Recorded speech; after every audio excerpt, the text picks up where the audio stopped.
Welcome to the Personal Development Mastery Podcast. I am Agi Keramidas and my mission is to inspire you to grow, stand out, and take action towards the next level of your life. I interview leaders, authors, successful entrepreneurs, spiritual teachers, exceptional people who will inspire you to improve your life. Tune in for 2 episodes each week and make sure you subscribe to get them as soon as they are released. I'm very excited today to share with you my appearance at Michael Unbroken's podcast, Think Unbroken, about purpose, fulfillment, and accountability. A very interesting thing is that we actually interviewed each other. We did a double interview. So this is me at Michael's podcast, and he guided the conversation initially towards my story, specifically the 2 major turning points in my life.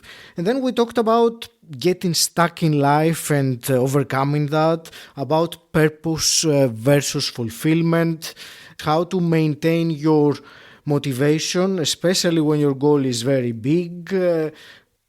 So here is me at Michael Unbroken's podcast. Hey, what's up, Unbroken Nation? Hope that you're doing well wherever you are in the world today. I'm very excited to be back with you with another episode with my guest, Agi Keramidas, who is the host of the Personal Development Mastery Podcast, and his mission is to influence and inspire people to stand out and take action towards the next level of their lives, which I'm all about. Agi, my friend, what is happening in your world today? How are you? It's great to be here, Michael. It's a real pleasure. And what is happening in my world? Well, the previous hour of my day, I was interviewing you for my podcast. So that is a really amazing thing. So I'll keep my answer short. Yeah, I love it. And you know, this is such a fun conversation for me. I'm very curious about you and your experience. Now, I know you spent a very long time as a dentist, and you know what I'd love to do here is just for context to go back a little bit, because people are probably gonna be like, "Wow, how the hell did you go from a dentist to a podcast guy?" Like, you know, so what I'd really love to start is, why don't you start at the beginning? Tell us about your journey and how you got to where you are today. Yes, sure. So I'll use a short version. I think there have been 2 major switching points or turning points in my life that make a big difference. One was when I moved from Greece, my home country, to England, and that was something that I did in my mid-30s. Despite the external success that I had, I felt a void inside me. Something was not right, and eventually I had a calling about England, and it took me a while battling with fears and insecurities, but I left everything behind at some point. My job, my family, friends, fiancé, and started a new life in the UK. So that was 11 years ago. And that really started changing things very much as a person. I became much more able to rely on myself, because I was just on my own in a different country, and that changed me very much. I will take a little pause here, Michael, in case you want to ask me anything, but before I tell you about how do I went from dentist to the podcasting, which man, go for it. We're in it with you. So yes, at some point, 5-6 years ago, I had just finished a master's degree, and instead of feeling really motivated, wanting to pursue this kind of new knowledge and being able to do some really high-tech stuff that I was learning, I felt really empty. I felt like I didn't know what was wrong. That's what I thought, that there is something wrong with me. But that led me to start looking for the answers inside myself. So I call it my personal development journey, which I got some books. I got a big factor of my change was Tony Robbins. And actually, when I went to his event in 2017, that was when everything changed for me in terms of how I was looking at myself. And I will explain what I mean by that, because all my life until that day, actually, because there was a major change that happened in a day. All my life until then, I was a very closed person and introvert, very shy, very uncomfortable in social situations. You know, I would always stand on the corner and only speak with people I knew. And when I went to that event, I realized beyond any doubt that this was not who I was. All the time, all along, I had believed that this is who I am. I'm just a shy person. But it was at that time that I realized that it was a behavior. It was not who I was. It was something I kept on doing habitually. And that was because of a limiting belief that I had that I'd never realized or articulated before, but it became very clear to me on that day. And that limiting belief was like a little voice that playing at the back of my head. And it was telling me that, Agi, people are not interested in what you have to say. And it was on that day, on that occasion, that that became so clear to me. And of course, I realized that if I carried on having this limiting belief, I projected, and that's what Tony Robbins does in that event. It's brilliant. It projects your life into the future if nothing changes, and then you look back at your life and you realize that this was such a waste. I could have done so many things and I didn't. And that was what really triggered my radical change. Then I went into more and more personal development, coaching, all these sorts of things. And very quickly I went from, and I mean in literally a few months, I did my first public speech so I turned things around. And not about a year afterwards, I started my first podcast. So that was, I'm trying to keep it concise for the moment. But if you want to discuss on any of that in more detail, yeah, so you can go as long as you'd like. This is our opportunity to go deep and hopefully bring a lesson to folks listening. The thing that came to mind for me immediately, what I thought was really interesting is, so here you are in this position that 11 years ago, you decide to pick up your life and go to the UK, face this fear, step into this realization you want to have, and yet you were still kind of stuck. What I think happens for people all the time is they get to this place where they take a change, they make a change, and they expect things to be totally different, but then they're actually really not, because they're still consumed with not only their limiting beliefs, but also the behaviors and the circumstances that they put themselves in. What I'm curious about is, so I know right now there are people listening, and I've had this experience myself, where we face a fear, we make that decision, we go down this path of doing the thing we feel like we should do, and then yet we're still stuck. You're 60% into whatever it is you're trying to figure out. What was happening in that space between that move and that moment at Tony Robbins where you still felt kind of like this emptiness that you were trying to find and discover? Yeah, that's a great question. I think that inevitably we will get stuck in a way further down the line, because we don't know what's going to happen.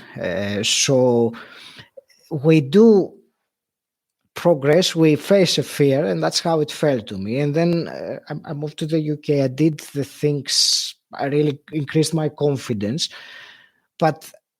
And what you were saying earlier, it made me think that no matter what is happening on the outside of your life, your external circumstances, the person that you are inside is really what's going to determine how you perceive all that outside. So you can be in the best place in the world, but if you feel bad inside of you, it's not going to make that place look the way that it is.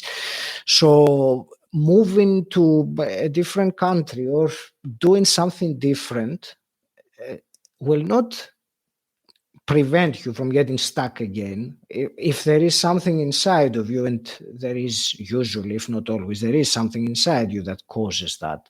So you just take that to a different setting. But at some point you will need to face it. So in answer to your question, I'm not sure if it was the same thing that caused me to be stuck the first time and the second. I think it, to some extent, it was the same thing, and that maybe is that deeper need to live a fulfilled life and really do, fulfill your potential and do the most with the time that you're given. So yeah, I went on a nice high, getting unstuck after that, moving to the UK. And then at some point I realized that this on its own was not enough. There was much more for me to do and be in order to, feel that sense of fulfillment, or feeling unstuck, or moving on. So yeah, here's what I think about quite frequently. Fulfillment to me feels like the ultimate accomplishment. And what I mean by that is you can chase so many things, like money, career, trying to have the best podcast in the world, whatever, right? And in that still feel empty, feel narrow, feel unaccepted by yourself first and foremost. And that ultimately, I think, becomes a reflection of the outside world. Yeah. What I think people often struggle with is they're always seeking their purpose. I don't particularly think about life like that. I don't think about seeking my purpose. I instead think about seeking fulfillment. And I love that you use that word a couple of times.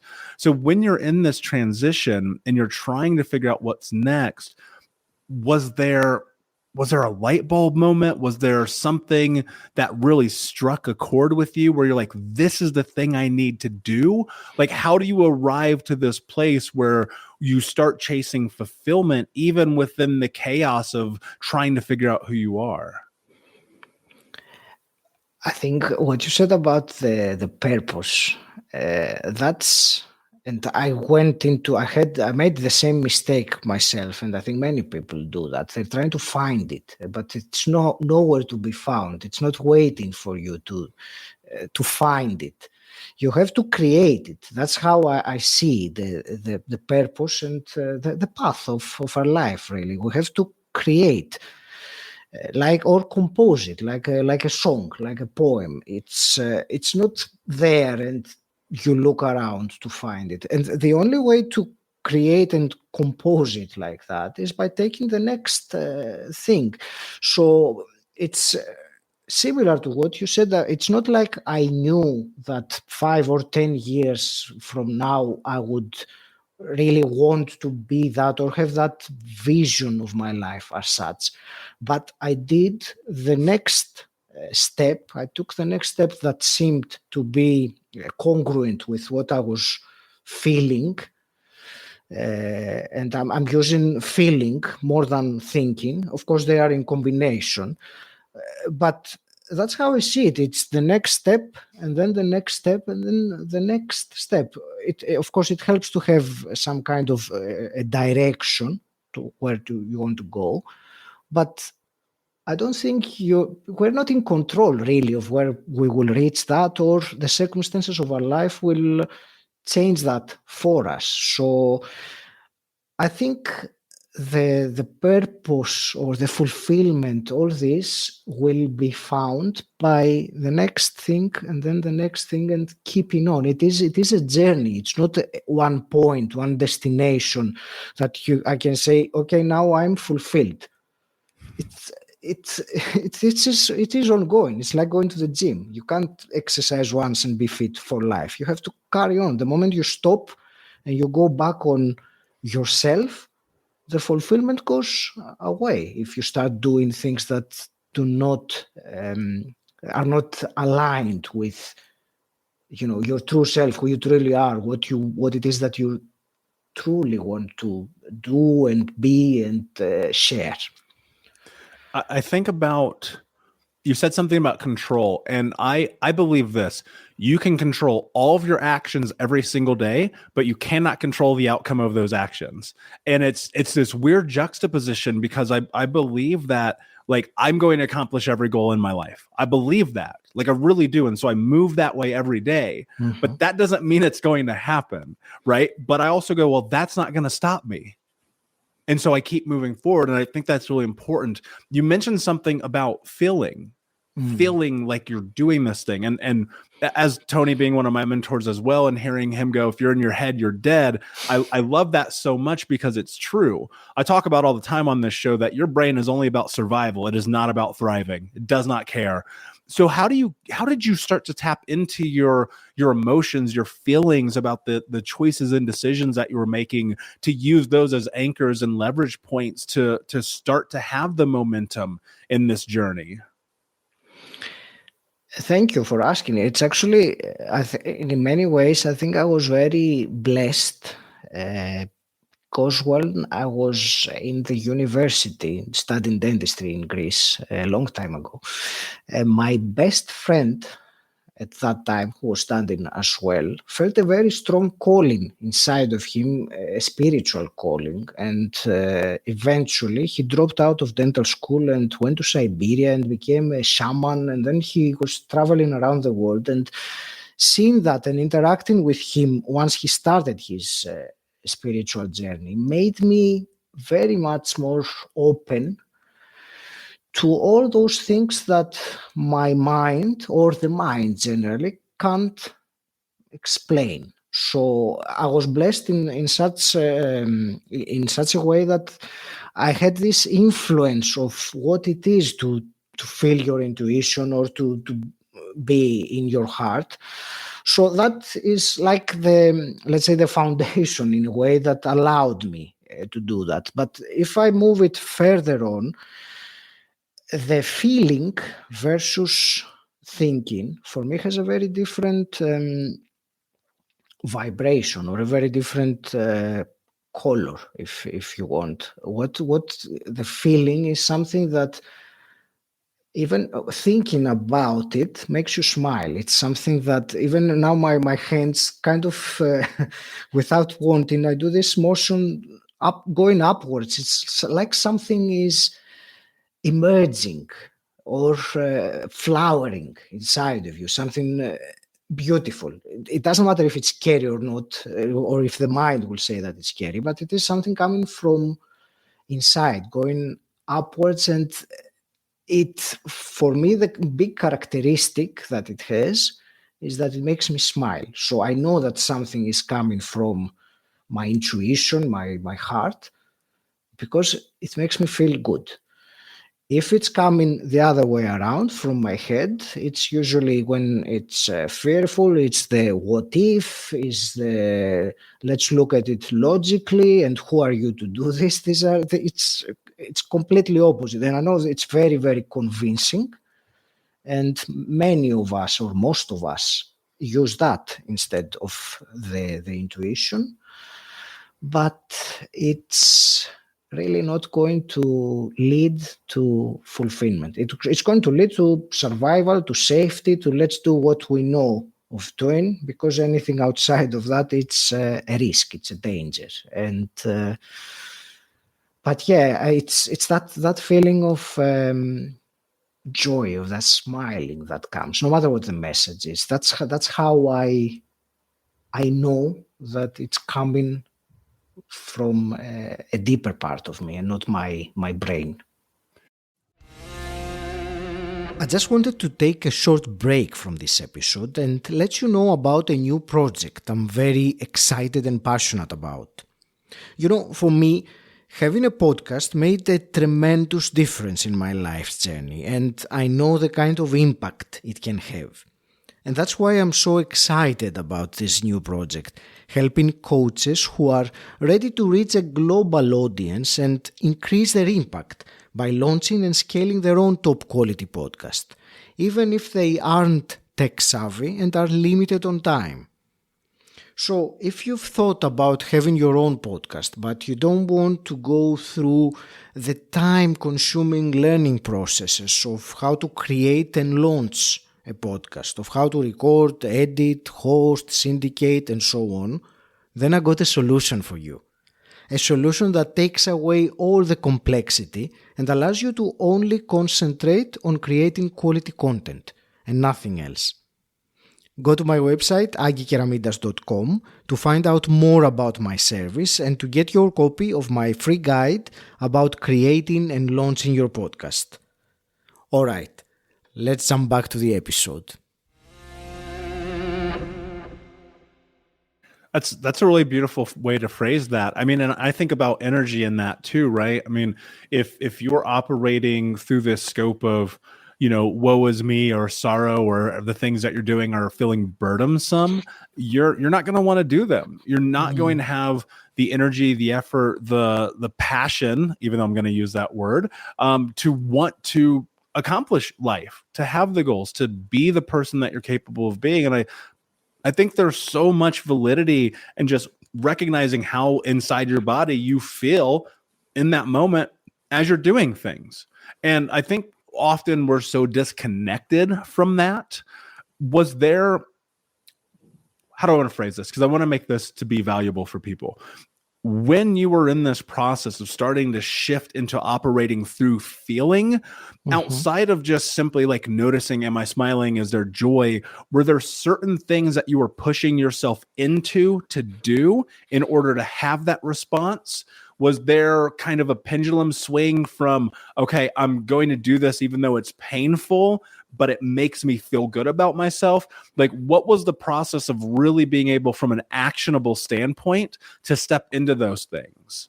Yeah. The first thing that comes to mind was the fact that I was discontent where I was. I was not happy where I was. So that on its own is a very good motivator to take some uncomfortable action.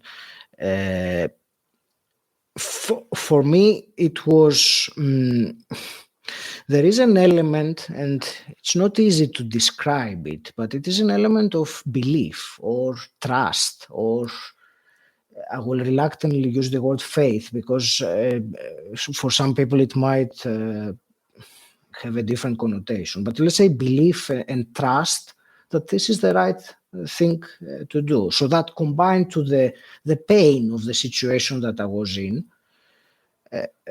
propelled me to action. I did take the uncomfortable action, knowing that I was not well where I was there. I had realized I was unhappy. I was drinking too much. I was smoking at that time. I was leading a road to bad outcomes.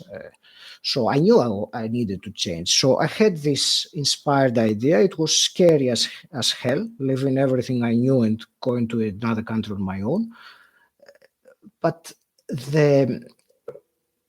having the belief that this is right, because otherwise I will be stuck here where I am, and I'm only going to go even more down, motivated me to take the action. And I found out that once I started taking these kinds of actions that were coming from my intuition, I had support, shall we say, or there were things happening that were helping me.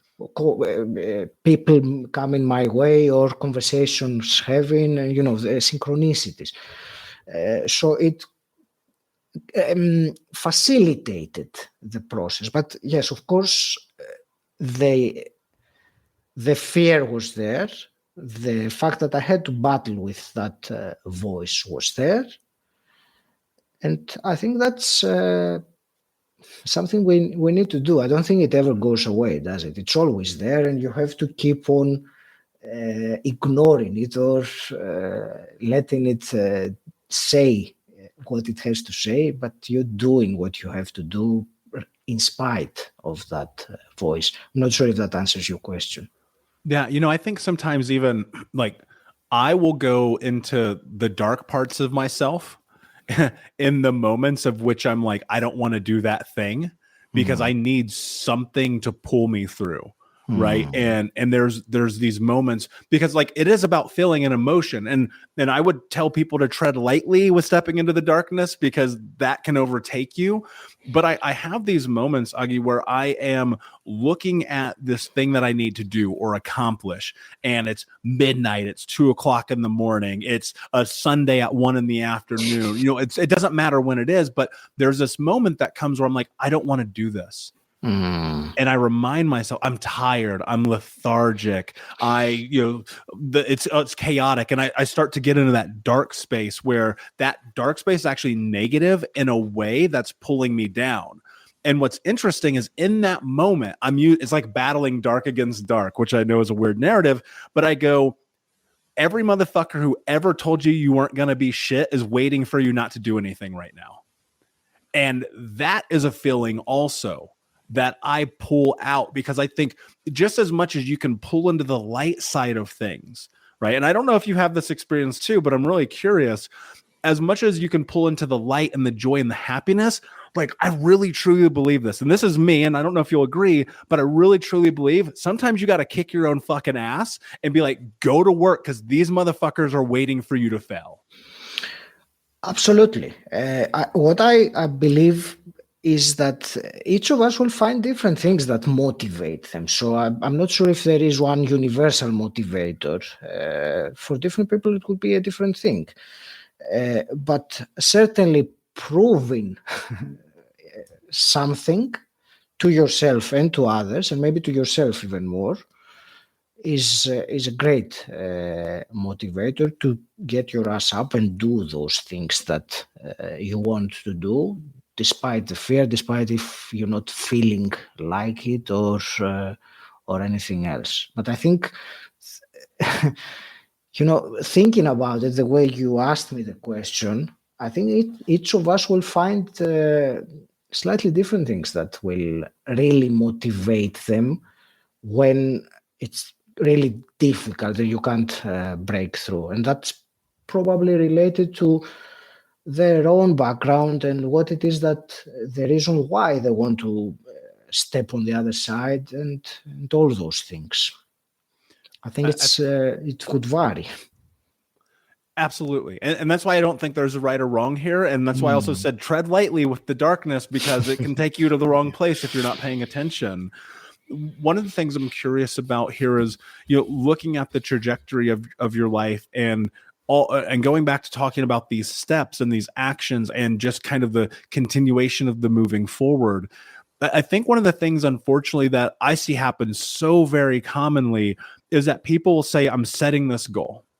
And it's a big goal. And I'm all about setting the big goal. Set the goal bigger than you even think you can set it right now. Go hard, right? And they'll go day 1, day 2. All right, I'll do it tomorrow. I'll get back to it. Oh, well, there's things. Life is happening. Kids, family, blah, blah, blah, right? How do you continue the momentum? Because I feel like those are, if I were to pinpoint the number one way that people let themselves down, it's by giving up on their dreams because it got too difficult. How have you been able to either cultivate momentum or build momentum or, even in those moments, like what is the process for that? Because I see the transition and the trajectory of your life. It obviously didn't happen overnight. I'm sure you're probably nowhere close to where you're trying to go and what's next. But how do you continue to have that carry through to push you towards what you want to accomplish? Yes. So first of all, when you have a very big goal, as you mentioned, and you have set that, if you just leave it like that and then try to take the next little step in order to reach there, that's probably not going to work. For me, it wouldn't work like that. I would need to kind of reverse engineer that goal and see if that is really what I want. Where do I need to be in a year's time from now, for example, to reach that, or in 6 months, or in 3 months, or next week? So chunking it down into smaller things really helps with the momentum, because you have a more clear direction and it's broken down. And you know that if I have completed this chunk of the goal over this month, then I know that my next one is this, and so on.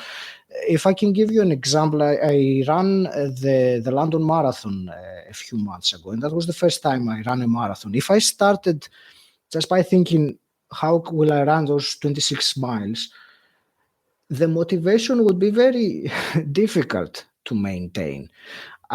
But I had broken it down reversely into, I need to do this a month before, to be able to do this a month before, this 2 months before. So I was working towards smaller goals or interim goals, which are much more achievable. So doing like 10 kilometers as is a much more approachable and goal than saying I'm going to do the marathon. Yes, you will do the marathon eventually, but you have to build yourself up to this. So I think that is the key to momentum, to one of the keys. There are many, but that is one of the keys, to have smaller sub goals that will lead to that big goal. And rather than looking at the very end of what you are wanting to achieve, look a little bit closer. What is my next step? Especially when on those days when you really don't feel like you want to practice or work or run or get out of bed, or that's really the time that it has helped me to keep up the momentum. And if one other thing that comes to mind as an action, if you want, because momentum is very easy to lose. It's pretty much a daily process. But if for any reason, because things will happen and life will happen, you get out of the momentum and you don't do what you wanted to do for one day, make sure 100% that there won't be a second day that you will not do the actions that you have set yourself to do. Because if it's easier, it's get back on the horse as soon as you can. At the moment that 2, 3, 4 days pass, then you might as well start over, because your momentum will have dropped to zero. I don't know if you agree with that, but for me, these are things that I personally do, and they have helped me to maintain the momentum. And after a point, it just goes on. When you pick enough, it goes faster and faster. You don't really need to do that much effort. Yeah, absolutely. And, I think that chunking out goals is such an important part of the experience, because, people ask me all the time, well, how have you written so many books? How do you have podcasts and stuff like that? I'm like, I started at 0. I started at 1 word on 1 page every single day. And then what happened was I just started looking at, okay, what is the time frame on this goal? Right? Some things have a time frame, some things don't. It really just depends. You've got to figure that out. But the one thing I made the decision about was every single day it's going to get my energy. Every single day it's going to get my effort. And that meant every day. And when I wrote my first book, it literally was every day for months and months, writing, reading, rewriting, editing, learning how to publish, like the whole 9. And then that's held true in other things. And right now I'm in the midst of some really big goals that require daily energy. And Grant Cardone, who was one of my mentors, who I'm super fortunate to have in my life, he told me one time, he's like, look, man, if you want to have something, you're going to have to give something up. And that just, I think about that against everything that I want to accomplish in my life. Am I going to have to give up Netflix? Am I going to have to give up going to the bar with friends? Am I going to have to give up an identity about what I'm worth? Am I going to have to give up a past that is hindering me from my future? And so there's so much to this idea, but these goals, this identity, this life you want to create, like it's right here for you. Right? It's not going to be easy. It's going to be tedious. Like I promise you, it's probably more tedious than it is enthralling. Right? But those moments where you hit these massive accomplishments, and I'll say this for certain, there's about 6.2 seconds of pure bliss. And then you go into the next thing, right? How did you feel when you crossed the finish line at the marathon? Well, the accomplishment, the sense of accomplishment was incredible. I burst into tears when I finished because there were tears of gratitude, really, that I was able to experience that, all the thing. It's in terms of what you say about the 6 seconds, it probably lasted me a little bit longer than that. But certainly, yeah, of course, I think it's in our human nature to then look for what's next. Otherwise, it's what we were saying earlier. It's not like you reach it and you say, now I am successful, period, and now I can sit down and watch Netflix or they do nothing. It's not like that. There will be the next thing, and it's as you said, it's not easy, or it might not be easy, but that's what makes things meaningful. Easy and meaningful are rarely on the same sentence, I think.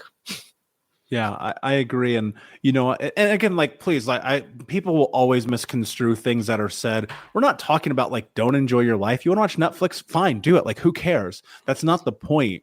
The point is are you heading in direction? Are you trying to make betterment of your life? Because I promise you, there's going to be moments where I'm going to play video games all day. It's going to happen because I need it, because it's a disconnect, because it's a part of my experience.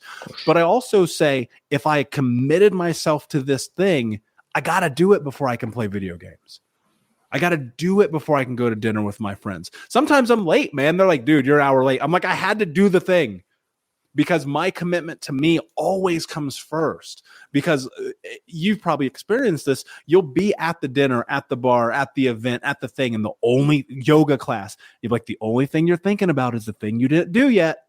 Right? And so you got to be able to do that thing and hold yourself accountable. Agi, my friend, this conversation's been absolutely incredible. Thank you for being here. Before I ask you my last question, can you tell everyone where they can find you? Absolutely, yes. Well, my podcast is, I would invite people that enjoyed this conversation to listen to the podcast Personal Development Mastery, which you can find everywhere on Apple, Spotify, and so on. Amazing. And of course, we'll put the links in the show notes and all of those things. My friend, my last question for you is, what does it mean to you to be unbroken? I would say to be myself, to be who I truly am. It's an interesting word, unbroken, but for me it implies that something that is true inside of you is lost or is broken. So being unbroken is really not having pieces inside you that don't belong to who you truly are. So yeah, being your true self in every sense of the word. I love it, my friend. Thank you so much for being here. Unbroken Nation, thank you for listening. Please, of course, like, subscribe, comment, share, tell a friend. And until next time, my friends, be unbroken. I'll see ya.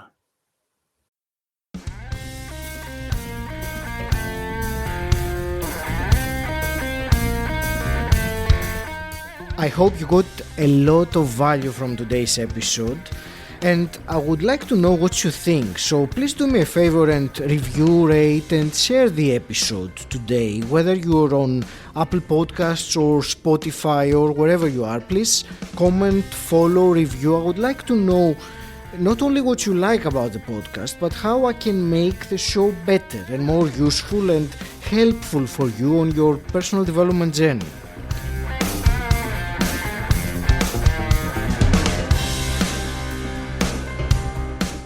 Thank you very much, and until next time, stand out, don't fit in.